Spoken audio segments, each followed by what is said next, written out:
गजवाए हिंद यह शब्द पिछले कुछ दिनों से नेशनल हेडलाइन बना हुआ है। भारत को इस्लामिक स्टेट बनाने की साजिश तक रची जा रही है। गजवाए हिंद पर जांच एजेंसी सख्त है। बिहार से लेकर नेशनल लेवल तक इस पर इन्वेस्टिगेशन की जा रही है। हिंदुस्तान में गजवाए हिंद के बारे में ज्यादा लोग नहीं जानते हैं। गजवाए हिंद क्या है, कैसे हिंदुस्तान की तकदीर और देशवासियों की जिंदगी को बदल सकता है, इसका एहसास भी नहीं है। बहुत से लोग तो गजवाए हिंद जैसे बातों को सिरे से नकार भी देते हैं।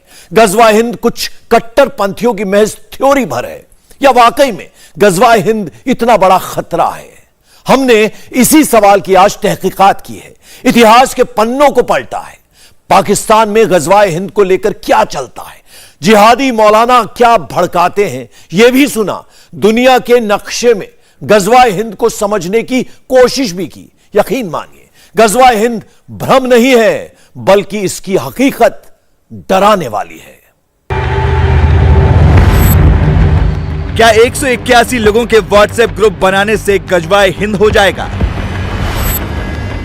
क्या पाकिस्तान बांग्लादेश के लोगों के जुड़ने से गजवाए हिंद हो जाएगा?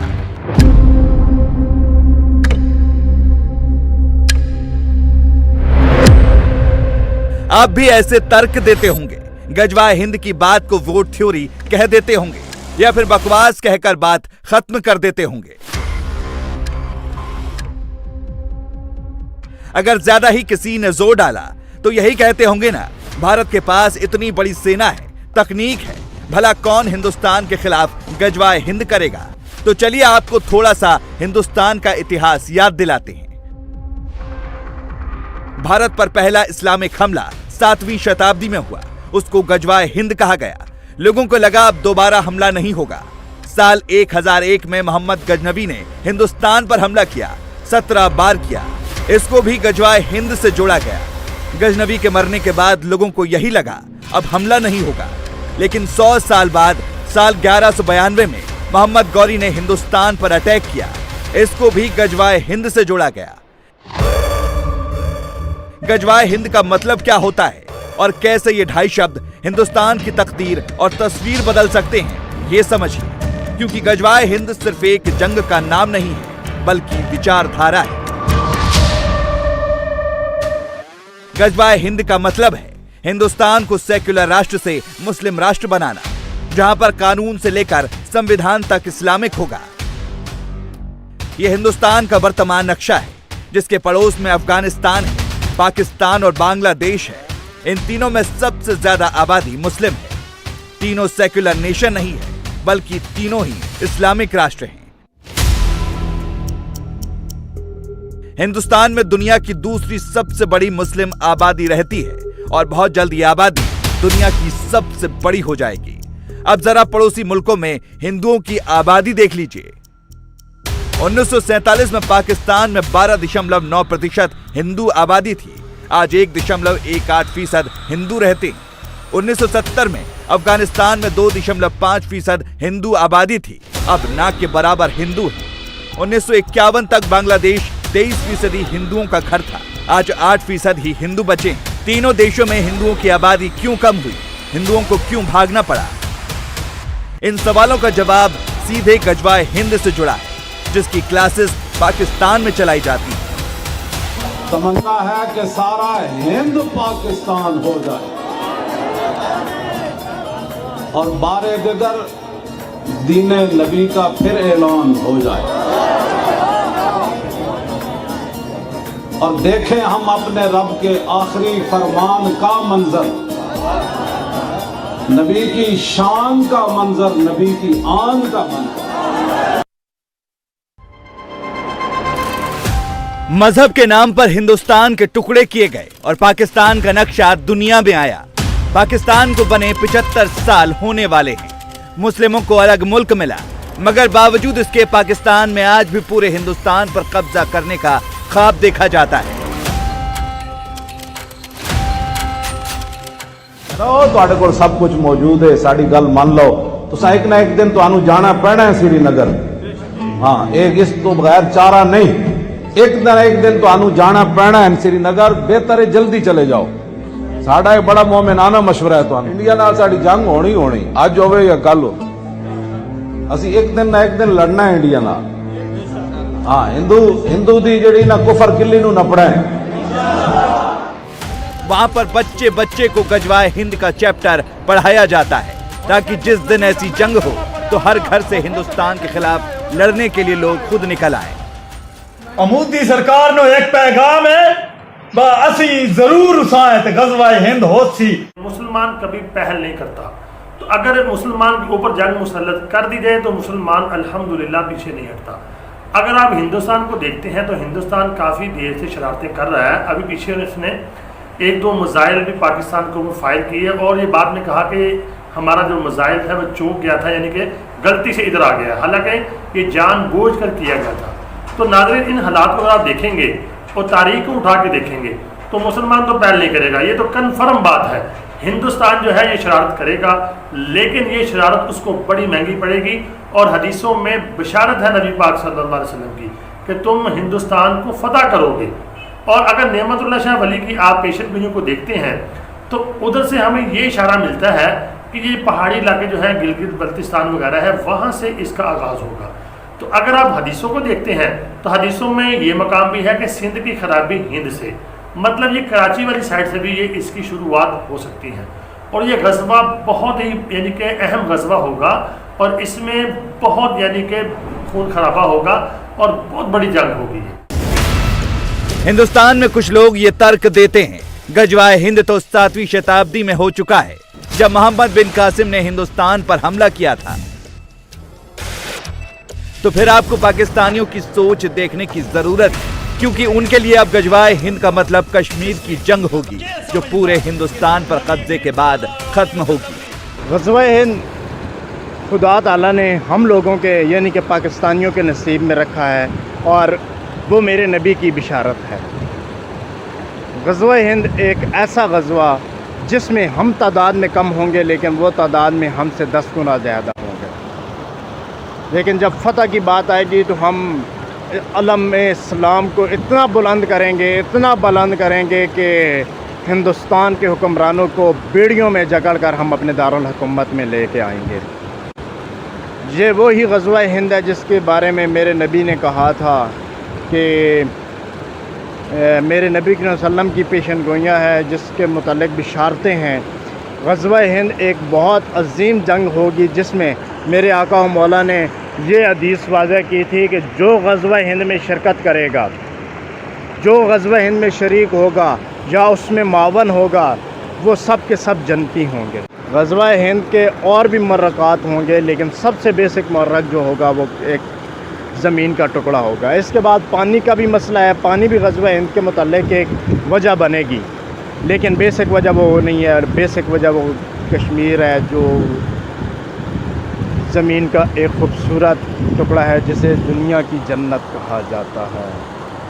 गज़वाए हिंद में हम जब मैदान अमल में आएंगे तो हिंदुस्तान के टुकड़े टुकड़े कर देंगे। हिंदुस्तान के इतने टुकड़े करेंगे कि वो कोई गिन नहीं पाएगा। पाकिस्तान में गजवाए हिंद के नाम पर मरने मारने की तैयारियां चल रही हैं। अच्छा, एक और खास बात है, गजवाए हिंद का मतलब ये नहीं कि पाकिस्तान मुस्लिम इंडिया में आकर हर किसी का कत्लेआम करेंगे, बल्कि उनके टारगेट पर सिर्फ हिंदू हैं। जो हिंदुओं के साथ जंग मुसलमानों ने की, किसी भी कैपेसिटी में की, अरब से आकर की, या यहाँ पर जो मुसलमान हो चुके हैं या अफ़गानिस्तान में जो मुसलमान हो चुके हैं उन्होंने जंगें की, हम अल्लाह ताला से उम्मीद रखते हैं कि वो गज़वा हिंद के अजर के अंदर शामिल होंगे। लेकिन ये बात आप किसी सूरत रिजेक्ट नहीं कर सकते कि क्योंकि क़यामत से पहले पूरी दुनिया के ऊपर और ज़मीन के हर घर कच्चे और पक्के के अंदर अल्लाह ताला का दीन कायम होना है। तो ये बात आप रिजेक्ट नहीं कर सकते कि क़यामत से पहले जो हिंदुस्तान की सरजमीन है यहाँ से बुतों का खात्मा होगा और यहाँ पर शिर्क अकबर जो हो रहा है, अल्लाह ताला के साथ शरीक ठहराया जा रहा है, बुत बनाकर नऊजुबिल्लाह अल्लाह ताला के शरीक ठहराए जा रहे हैं, ये बुत ख़त्म किए जाएंगे, इनका कला कमा होगा और वो मार्का अभी होना बाकी है। दुनिया में 57 इस्लामिक मुल्क हैं, लेकिन विश्व के सिर्फ 2 मुल्क ऐसे हैं जो दुनिया भर के मुस्लिमों को सबसे ज्यादा चुभते हैं। पहला देश है स्पेन, दूसरा हिंदुस्तान। क्योंकि दोनों देशों पर मुस्लिम सेना ने कब्जा किया, सैकड़ों साल राज किया और आखिरकार दोनों देशों ने इस्लामिक राज को हरा दिया। जब पहली बार हिंदुस्तान में इस्लामिक आक्रमण हुआ था, ठीक उसी दौर में स्पेन में भी ऐसा हमला हुआ था। स्पेन में इस्लामिक राज 711 से लेकर साल 1492 तक रहा। हालांकि पूरे हिंदुस्तान में कभी एक छत्र इस्लामिक राज नहीं हो पाया। मोहम्मद गौरी से लेकर अकबर औरंगजेब तक हिंदुस्तान के किसी न किसी हिस्से में आजादी की जंग जारी रही। स्पेन और हिंदुस्तान दोनों देश आजाद हुए और इन पर फिर से कब्जा करने का ख्वाब मुस्लिमों को दिखाया जाता है। एक मुस्लिम प्रिंसिपल मैं आपको बताऊं, इस्लामिक प्रिंसिपल, जिस सरजमीन पे मुसलमानों ने एक दफा हुकूमत की हो, उस जमीन को कभी मुसलमान छोड़ नहीं सकता। तो 2 मुल्क ऐसे हैं, एक हिंदुस्तान और एक स्पेन, जहां पे इस्लाम का रूलरशिप थी और वो हट गई वहां से। तो आज तक लोगों के ड्रीम वर्ल्ड के अंदर यही है कि एक और जिब्राल्टर होगा, जबल अल तारिक, और फिर ईसाइयत को स्पेन से हटाया जाएगा। और हिंदुस्तान में ये पता नहीं हिंदू कहां से आ गए, क्योंकि पहला शख्स तो हजरत आदम था, वो मुसलमान था। हिंदू पता नहीं कहां से आ गए इंडिया में। ये आम बहस मैं सुनता हूं कि हिंदुस्तान में हिंदू क्यों है, लेकिन आपसे थोड़ी कोई कहेगा। मजमे में कह दे आपके वो जो आपके ऑर्गेनाइज्ड डिबेट, इसमें ऑडियंस हो, उसमें कोई बावटा कह देगा, लेकिन it is being very carefully inculcated कि जिन्ना साहब की फोटो लगी रहेगी अलीगढ़ में, कोई नहीं हटा सकता। आप बात कर ही नहीं सकते किसी चीज में कि अब्दुल कलाम आजाद ने क्या गड़बड़ की। कोई बात कर ही नहीं सकता कि गलतियां कहाँ कहाँ हुई या कौन हमें बेवकूफ बना रहा है इस्लाम और मुस्लिम के ताल्लुक से। वरना ये देवबंद क्यों बैठा हुआ है वहां पे, उसका सब्जेक्ट, उसका सिलेबस क्यों नहीं सबके सामने आता कि मौलवी क्या पढ़ा रहे हैं वहां पे। ये बांग्लादेश है जहां पर हिंदुओं को फिर से टारगेट किया गया है। हिंदुओं के घरों को आग लगा दी गई, मंदिरों पर हमला हुआ, कभी किसी अफवाह पर किसी का कत्ल कर दिया जाता है तो स्कूल के प्रिंसिपल पर ईश निंदा का आरोप लगाकर जूतों की माला पहनाई जाती है। बांग्लादेश में हिंदुओं के लिए रहना मुश्किल होता जा रहा है, बार बार हमले हो रहे हैं। बांग्लादेश इस्लामिक मुल्क है जहां पर हिंदुओं को पूरी आजादी नहीं है। जमात इस्लाम हिंदुओं को निशाना बनाता है। राजनीतिक पार्टियां ध्रुवीकरण के लिए हिंदुओं को टारगेट करती हैं। हिंदुओं को भगाने, उनकी जमीन पर कब्जे के लिए हमले होते हैं। ऐसा नहीं है कि गजवाए हिंद का ऐलान होगा और इस्लामिक फौज हिंदुस्तान पर बड़ा हमला करने आ जाएगी, बल्कि डॉक्टर रिजवान अहमद के मुताबिक हिंदुस्तान में गजवाए हिंद शुरू हो चुका है। इनकी बात को बड़े गौर से सुनिएगा। गजवाए हिंद का नारा का अगर ये बात आई, ये हदीस आई, ये आई कब? ये आई 1400, 1200, 1300 साल पहले। हदीस 1400 साल पहले की, हिंद हम आज का मान लेते हैं 2021 का। ये हम लोग एक फैक्चुअल मिस्टेक करते हैं, जबकि हदीस है तभी का हिंद मानो ना। गजवाए हिंद 50% पूरा हो चुका है प्रभु, पूरा हो चुका है। अफगानिस्तान से लेके इंडोनेशिया तक अगर श्रीलंका और नेपाल में हटा दूं तो लगभग 70 लाख वर्ग किलोमीटर का ये एरिया है। कैलकुलेट कर लीजिएगा, इसमें मैं झूठ नहीं बोल सकता। 70 लाख में 6.5 लाख निकल गया अफगानिस्तान का, 8.5 निकल गया पाकिस्तान का, 2 निकल गया बांग्लादेश का और 19 निकल गया इंडोनेशिया का। ये पुराने सिर्फ 1000 साल की बात कर रहा हूं मैं। अब बचा कितना भारत के पास, ये कैलकुलेट कर लीजिए। 33 लाख वर्ग किलोमीटर आज की तारीख में जब आप गूगल करेंगे एरिया ऑफ इंडिया, टोटल कितना था 70, तो 52% तो गजवाए हिंद हो गया प्रभु।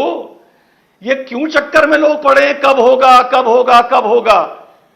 तरीके बदलते रहते हैं, लेकिन गजवाए हिंद 1000 साल से जारी है और अभी भी जारी है। और अब इसका तरीका बदलेगा। जैसे कभी तलवार आई, कभी सूफिज्म आया, कभी कुछ आया। अब आने वाले वक्त में पॉलिटिकल बैलेट की लड़ाई होगी, बैलेट से गजवाए हिंद एक्सपैंड होगा। 2000 मैंने इस पर पिछले 15 दिन में मैं लगा हुआ हूं। आज हमारी जो महात्मा गांधी विद्यापीठ यूनिवर्सिटी है काशी की, वहां की एक प्रोफेसर से मेरी पौन घंटा फोन पर बात हुई। उन्होंने पॉपुलेशन पर पीएचडी कर रखी है। सौरभ भाई, आपको भी उनका नंबर दूंगा, बड़ी ज्ञानी महिला हैं। 2050 तक ये भूल जाइए दुगनी आबादी मेजॉरिटी, मुस्लिम आबादी इस देश में 25% होगी। बिल्कुल फैक्चुअल बात कर रहा हूं, बढ़ा चढ़ा के नहीं बोल रहा, ओनली 25%। लेकिन कई प्रांतों में, कई स्टेट्स में मुस्लिम मुख्यमंत्री बनाने के लिए उतनी 25% काफी होगी जो आज 15 है, और थोड़े दिन बाद जब यह बढ़ के 28-29% की तरफ जाएगी तो आने वाले 50-60 साल में देश का प्रधानमंत्री मुसलमान होगा। इसको भी आप गजवाए हिंद मान के चलिए। 52% पूरा हो गया है, आगे बंटवारा करके नहीं होगा, आगे पॉलिटिकली होगा, संविधान में बदलाव ला के होगा, आबादी और वोट बैंक के आधार पर होगा, लेकिन वो गजवाए हिंद। डॉक्टर रिजवान जिस नक्शे की बात कर रहे हैं उस पर थोड़ा देखने की जरूरत है। 7वीं शताब्दी के बाद अफगानिस्तान हिंदू राष्ट्र से इस्लामिक मुल्क बन गया। 1947 में पाकिस्तान अलग होकर इस्लामिक राष्ट्र बना। उस वक्त बांग्लादेश को ईस्ट पाकिस्तान कहते थे। 12वीं शताब्दी के बाद से इंडोनेशिया इस्लामिक राष्ट्र बनने लगा। 15वीं शताब्दी के बाद मलेशिया भी मुस्लिम राष्ट्र बना। ऐसा नहीं है, ये सब पुराने वक्त की बात है। अब धर्म के नाम पर कब्जा नहीं होता है, मजहब को सत्ता परिवर्तन के लिए इस्तेमाल नहीं करते हैं। 1970 तक लेबनान एक तेजी से विकास करने वाला देश था जिसमें सबसे ज्यादा आबादी ईसाइयों की थी। लेकिन 1970 में जॉर्डन से हजारों की संख्या में मुस्लिम शरणार्थी लेबनान पहुंचे। लेबनान में इस्लामिक आतंकियों ने पैर जमाए। उस वक्त उनके टारगेट पर जॉर्डन और इजरायली थे। धीरे धीरे लेबनान में आबादी का संतुलन बिगड़ गया और 1975 में लेबनान में गृह युद्ध हो गया। एक तरफ ईसाई संगठन थे, दूसरी तरफ इस्लामिक चरमपंथी। भारत को भी साल 2047 तक इस्लामिक स्टेट बनाने की साजिश रची जा रही है। पेपर वर्क पूरा हो चुका है। पूरे प्लान को 4 स्टेज में बांटा भी जा चुका है। बाकायदा ट्रेनिंग भी दी जा रही है। इस साजिश में यहीं के हिंदुस्तान के लोग शामिल हैं, यहीं पर पैदा हुए और हिंदुस्तान को इस्लामिक स्टेट बनाने के मिशन में लगे थे। मिशन पूरा करने के लिए किस इस्लामिक देश से क्या मदद मांगनी है, इसकी भी लिस्ट तैयार की गई थी। ये भी एक किस्म का गजवाए हिंद ही है। और क्या लखनऊ के लुलु मॉल में नमाज का पढ़ा जाना, फिर उसके वीडियो को वायरल कराना योगी राज में बवाल खड़ा करने की बड़ी साजिश थी? मोदी योगी की डबल इंजन सरकार में आ रहे बड़े इन्वेस्टमेंट्स को डीरेल करने की कॉन्स्पिरेसी थी। लखनऊ पुलिस की जांच इसी दिशा में जा रही है। पुलिस ने मुस्लिम धर्मगुरुओं से मशविरा किया। उनके मुताबिक नमाज पढ़ने का यह तरीका मजहबी नहीं है। अब तक की जांच में क्या निकला, इस एक्सक्लूसिव रिपोर्ट में देखिए।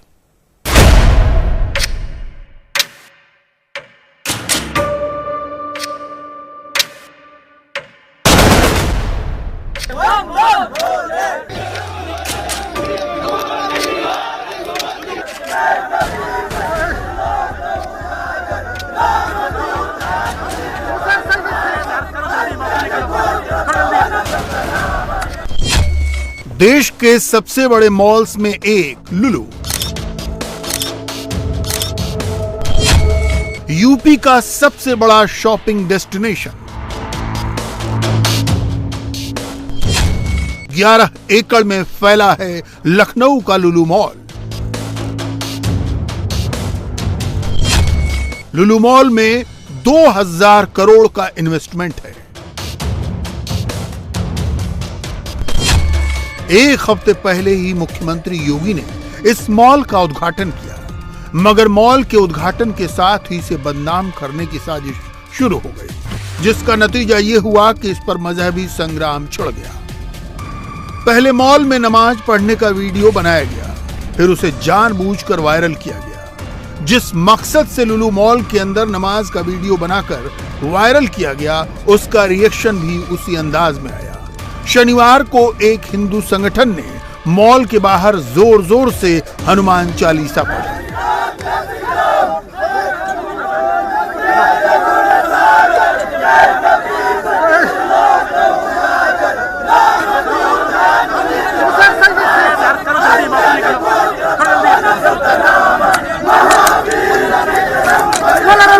यहाँ पर आए हुए थे, हनुमान चालीसा आपने किया, क्या विरोध है आपको?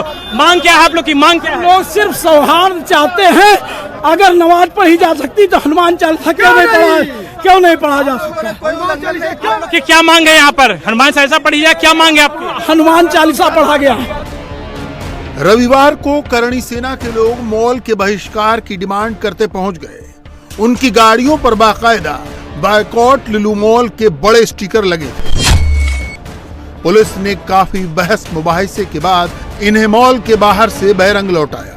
अब तक पुलिस इस हो हल्ले को संभालने में जुटी थी, मगर अब उसके जांच की दिशा साजिश की ओर मुड़ गई है। जिस मॉल में बड़े बड़े पोस्टर लगे हैं, यहाँ धार्मिक प्रार्थना करना मना है, वहाँ कुछ लोगों ने 2-2 बार नमाज कैसे पढ़ी? क्या ये किसी बड़ी साजिश का हिस्सा था? पुलिस की जांच का सबसे बड़ा टारगेट पॉइंट मॉल में पढ़ी गई नमाज है। पुलिस ने इस मामले में कुछ मुस्लिम धर्मगुरुओं से सलाह ली है। मुस्लिम धर्मगुरुओं का कहना है नमाज पढ़ने के लिए सबका रुख काबे की ओर होना जरूरी है। मॉल में नमाज पढ़ने वाले अलग अलग दिशाओं में बैठे हैं। नमाज को पूरा होने में कम से कम 5 मिनट का वक्त लगता है। इन लोगों ने 2-2 बार नमाज पढ़ी, हर बार 15 से 18 सेकंड में खत्म कर दी। ये भी पता लगा है कि इन लोगों के ही 2 साथी वीडियो बना रहे थे। मोबाइल पर रिकॉर्ड किए गए ये वीडियो ही वायरल हुए और हंगामा खड़ा हो गया। लखनऊ के इस लुलु मॉल में नमाज पढ़ने का जो वीडियो वायरल हुआ, उसको लेकर पुलिस को अब शक है कि इसके पीछे बड़ी साजिश थी। पुलिस के शक के पीछे वजह भी हैं। पुलिस का कहना है कि पहले दिन जो नमाज का वीडियो आया, उसमें जो ये मॉल का एंट्री पॉइंट है, यहाँ पर वो 10 लोग अंदर मॉल में जाते दिखाई दिए। अंदर जो सीसीटीवी लगे हैं 1016, उसमें सारा एक एक पल उनका कैद हुआ है। पहले उन्होंने ग्राउंड फ्लोर पे नमाज़ पढ़ने की कोशिश की, वहाँ सिक्योरिटी ने मना किया। फिर फर्स्ट फ्लोर पे गए, वहाँ भी सिक्योरिटी ने मना किया। और उसके बाद सेकंड फ्लोर पे थोड़ा एक कोना ढूंढ के वहाँ पर उन्होंने नमाज़ पढ़ना शुरू किया। पहले दिन जो नमाज़ पढ़ी गई है वो 1 मिनट से कम है, और दूसरे दिन भी जो नमाजी आए उनकी एक एक पल जो है सीसीटीवी में कैद है। उस दिन 18 सेकंड नमाज पढ़ी गई। तो पुलिस का ये कहना है कि जो मुस्लिम लोग हैं उनका ये कहना है कि नमाज पढ़ने में बहुत तेज़ भी पढ़ी जाएगी तो 5 मिनट से कम नहीं लगेगा। तो आखिर इतनी कम देर नमाज पढ़ने का मकसद क्या था? दूसरा, जिस तरह से नमाजी बैठे थे उसको भी लेकर सवाल खड़े हो रहे हैं, क्योंकि ये कहा जा रहा है कि मुस्लिम जो नमाज़ पढ़ते हैं वो जिस डायरेक्शन में काबा है उस डायरेक्शन में पढ़ते हैं, और सभी एक तरफ नमाज, एक ही दिशा में नमाज़ पढ़ते हैं। लेकिन यहाँ जो वीडियो आया है उसमें अलग दिशा में, गलत दिशा में पढ़ते हुए नमाजी नज़र आ रहे हैं। तो आखिर इसके पीछे क्या कोई साजिश है? पुलिस इसको इन्वेस्टिगेट कर रही है। पुलिस का कहना है कि 2 तरह की साजिश हो सकती है। एक तो माहौल बिगाड़ने की साजिश, और दूसरा क्योंकि ये लुलु बड़ा मॉल है लखनऊ का, और जो यहाँ पर और मॉल्स हैं, जो बिजनेस एस्टैब्लिशमेंट्स हैं, दुकानदार हैं, उनका इन मॉल से कोई नुकसान हो सकता है। तो ये बिजनेस राइवलरी की वजह से तो नहीं किया गया है। इन दोनों पहलुओं पर पुलिस की जांच जारी है। दरअसल जिस बिजनेस राइवलरी और साजिश की बात की जा रही है उसे आप इस तरह समझिए। इस मॉल में ग्राहकों को 300 से अधिक देशी और विदेशी ब्रांड मिलेंगे। यहाँ पर 11 स्क्रीन का सुपर मल्टीप्लेक्स है, 15 रेस्टोरेंट और 25 आउटलेट वाला फूड कोर्ट है। फूड कोर्ट में 1600 लोगों के बैठने की व्यवस्था है। एक साथ 50,000 लोग शॉपिंग कर सकते हैं। 3000 गाड़ियों की मल्टी लेवल पार्किंग भी दी गई है। ये मोदी योगी की डबल इंजन वाली सरकार का ड्रीम प्रोजेक्ट है। लुलु ग्रुप इतने ही बड़े इन्वेस्टमेंट प्रदेश के वाराणसी और प्रयागराज जैसे जिलों में करने वाला है। लुलु ग्रुप के मालिक ने इसे विस्तार से पीएम मोदी और योगी को समझाया था, जिसकी तस्वीरें हम आपको पहले भी दिखा चुके हैं। इसलिए सवाल सिर्फ बिजनेस राइवलरी का नहीं है, ये पॉलिटिकल राइवलरी का मामला भी हो सकता है। लखनऊ के मॉल पर ही इतना हंगामा खड़ा हो जाए कि लुलु ग्रुप आगे के इन्वेस्टमेंट से सहम जाए। लखनऊ पुलिस इन संदिग्ध लोगों को जल्द से जल्द धर दबोचने के लिए एड़ी चोटी का जोर लगा रही है। मॉल में कुल 1016 सीसीटीवी कैमरे लगे हुए हैं। सीसीटीवी कैमरे में संदिग्धों की तस्वीर आई है, मगर नमाज की टाइमिंग का पता नहीं लग रहा। मैनेजमेंट के मुताबिक इनॉग्रेशन के दिन टाइमिंग सेट हो रही थी, इसलिए नमाज की वीडियो तो आई मगर उसकी टाइमिंग नहीं। लिहाजा पुलिस का टारगेट वो मोबाइल फोन है जो इनॉग्रेशन के दिन मॉल में थे, मगर जहां हजारों की भीड़ मौजूद हो वहां सही फोन की तलाश भी घास में तिनका तलाशने की तरह है। लखनऊ के इस लुलु मॉल में नमाज पढ़ने वाले आखिर थे कौन? पुलिस को फिलहाल उनका पता नहीं चल पाया है। अब पुलिस मोबाइल नंबर के जरिए उन नमाजियों तक पहुंचने की कोशिश में है। लखनऊ का ये जो लुलु मॉल है, इसमें लुलु मॉल की तरफ से 1016 सीसीटीवी कैमरे लगाए गए हैं। अब पुलिस का कहना है कि इन सीसीटीवी की जो फुटेज है उससे ऐसा लगता है, पता चलता है कि जो नमाजी थे उन्हीं में से कुछ लोगों ने वीडियो बनाया और उसे वायरल किया, यानी लोगों ने मोबाइल का इस्तेमाल किया। तो अब पुलिस उस समय, जिस समय ये नमाज यहाँ पर पढ़ी गई, मॉल के अंदर जितने लोग थे उनके मोबाइल नंबर की तलाश कर रही है। ये काफ़ी ज़्यादा मुश्किल काम है क्योंकि काफ़ी भीड़ इस मॉल में हो रही है, लेकिन पुलिस का कहना है कि जो यहाँ पर मोबाइल टावर्स हैं अलग अलग कंपनी के, उस समय जितने मोबाइल्स इस रेंज में आएंगे सबकी एक लिस्ट बनाई जाएगी, सबके नाम लिखे जाएंगे और फिर देखा जाएगा कि इनमें से आखिर वो कौन थे जो यहाँ नमाज पढ़ रहे थे। अब एक दिक्कत ये है कि क्योंकि पिछले संडे को ही ये मॉल का उद्घाटन हुआ है, तो उस दिन जिस दिन पहला वीडियो वायरल हुआ था नमाज पढ़ने का, यहाँ सीसीटीवी में टाइम सेट किया जा रहा था। तो जिस समय नमाज पढ़ी गई उस समय का फुटेज तो आ गया है, लेकिन सही टाइम पुलिस को नहीं पता चल पा रहा है। यानी सही टाइम नहीं पता चल पा रहा तो और ज़्यादा जो मोबाइल नंबर है उसकी तलाश टावर में करनी पड़ेगी। तो पुलिस ये कोशिश कर रही है कि बिल्कुल सही टाइम पता चल जाए। योगी सरकार इस पूरे विवाद को लेकर कितनी सख्त है, इसका अंदाजा इसी से लगाया जा सकता है कि डीसीपी और एसएचओ पर तत्काल एक्शन हुआ है। DCP south zone Gopal Chaudhary का ट्रांसफर कर दिया गया। उनकी जगह अब सुभाष चंद्र शाक्य डीसीपी होंगे। एसएचओ अजय प्रताप सिंह को हटाकर शैलेंद्र गिरी को नया एसएचओ बनाया गया है। इस एक्शन की वजह दो युवकों का मॉल के बरामदे में हनुमान चालीसा का पाठ था। हालांकि इन दोनों को पुलिस ने गिरफ्तार कर लिया है।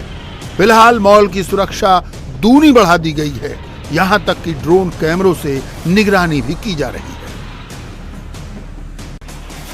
हालांकि पुलिस इस मामले में मीडिया से खुलकर कुछ नहीं बोल रही है, मगर इस बीच लुलु मॉल के क्षेत्रीय निदेशक जय कुमार गंगाधर का बयान आया है। इस बयान में कहा गया है कि कुछ स्वार्थी तत्व लुलु मॉल को निशाना बनाने की कोशिश कर रहे हैं। मॉल में 80% से ज्यादा हिंदू कर्मचारी हैं, बाकी 20% में मुस्लिम, ईसाई और दूसरे वर्ग के कर्मचारी हैं। मॉल में किसी को भी धार्मिक काम करने की इजाजत नहीं है। जिन्होंने मॉल में प्रार्थना और नमाज पढ़ने का काम किया उनके खिलाफ एफआईआर दर्ज कराई गई है। इंडिया टीवी हर वक्त हर जगह डाउनलोड करने के लिए सर्च करें India TV news Google play store या ऐप स्टोर पर।